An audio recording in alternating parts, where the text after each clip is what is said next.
Você acredita que, aí é uma opinião mesmo, mas igrejas que a gente tem hoje, tipo, sei lá, às vezes a igreja tem 15 anos e tem 80 pessoas. Ok.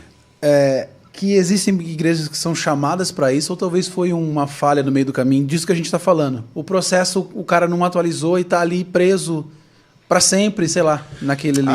É um assunto delicado, porém importante. E é importante as pessoas ouvirem isso sem achar que a gente está se sentindo além ou maior do que alguém. Existem lugares que você vai e você tem vontade de voltar, sim ou não? Sim, com certeza. Inclusive, você quer levar a tua família. Inclusive, você fala para os amigos. E ninguém te falou nada, você só foi lá. Existem lugares que você nem quer voltar, nem quer levar ninguém, e nem passa pela tua cabeça. Sim. Que vento é esse que sopra em alguns lugares e outros lugares não sopram? Sendo que a Bíblia fala naquela conversa séria, até eu vou sair, mas vou voltar no assunto, tá? Quando Jesus conversa com Nicodemos. Eles estão conversando. Jesus é nascido da carne, Maria, nascido do vento do Espírito. Nicodemos é um mestre, só que nascido da carne e não do Espírito.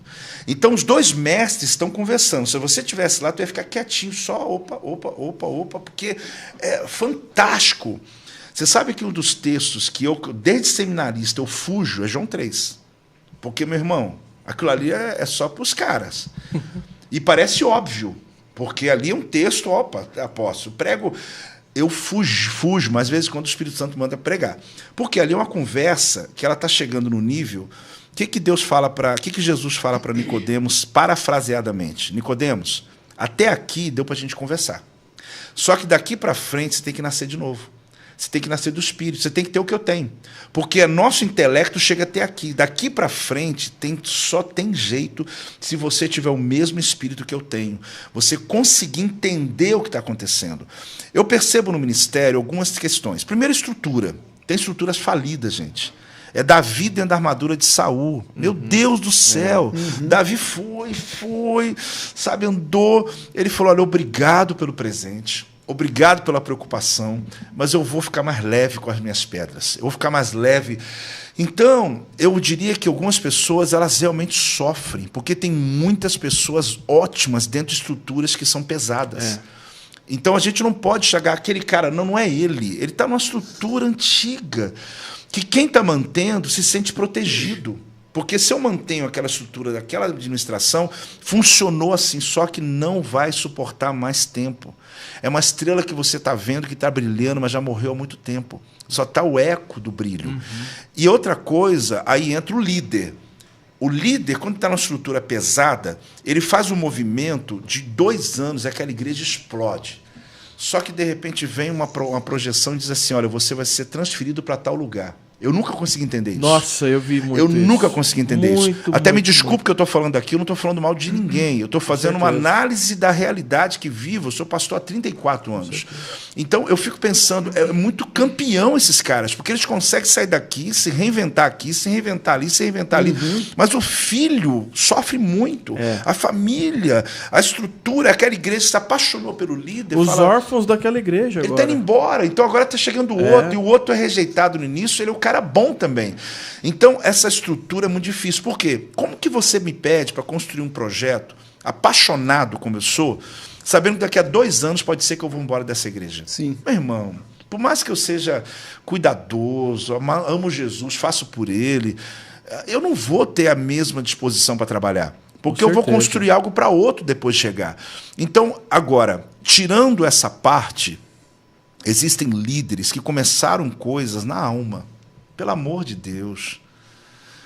Não estava dando certo aqui, fui mandado embora, comecei uma igreja.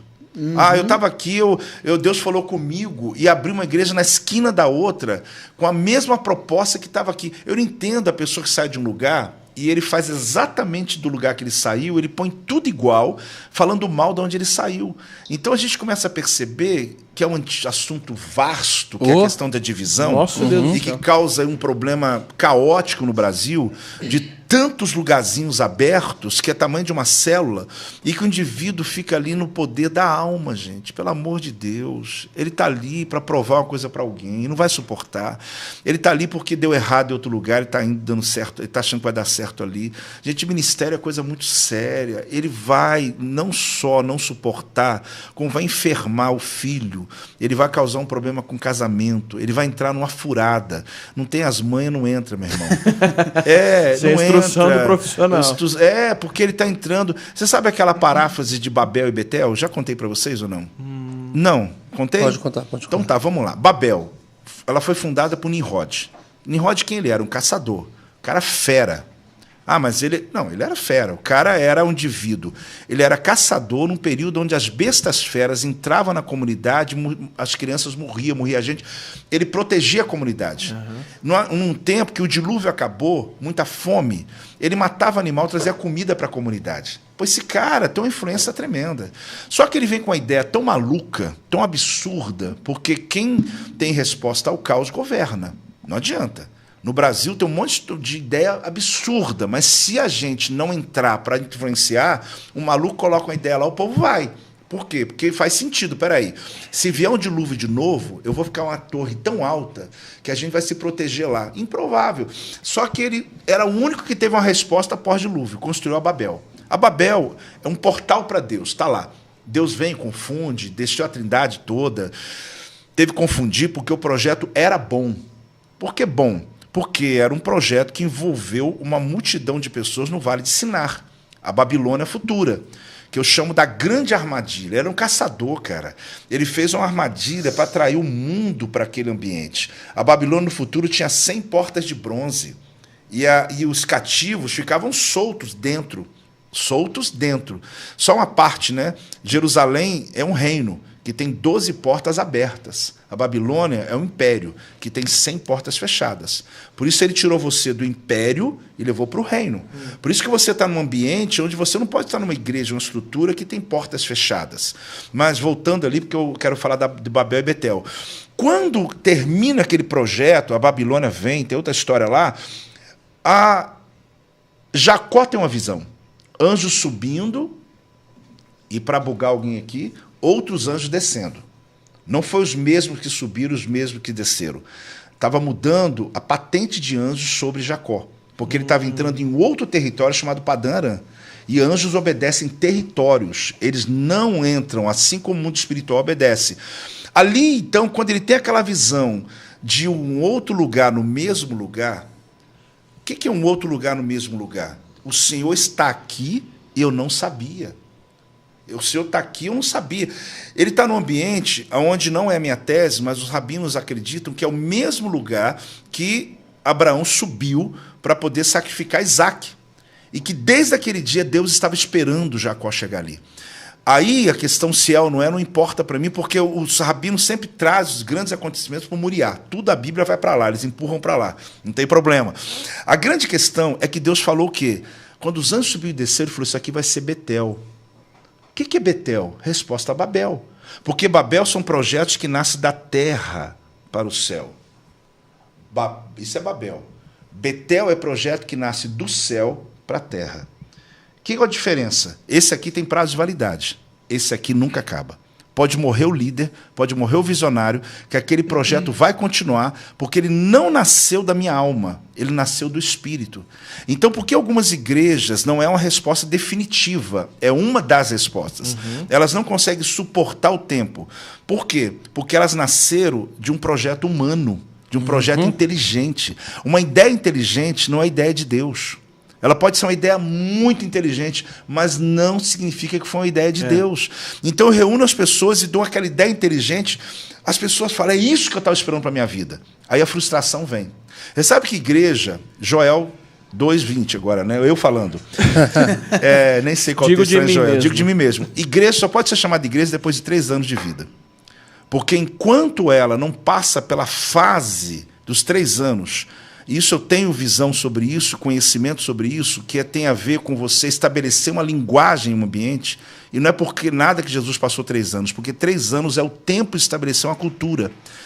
Ela não pode ser chamada ainda, porque ela ainda está ali, no início, com muitas movimentações da alma. É aquele grupo que veio porque quer oportunidade para tocar, é outro que veio porque está achando que é grande momento da vida dele, outro que vende o carro dizendo, agora estamos juntos, ele faz acontecer, porque ele quer provar para alguém que aquilo ali foi ideia dele, e que Deus está com ele.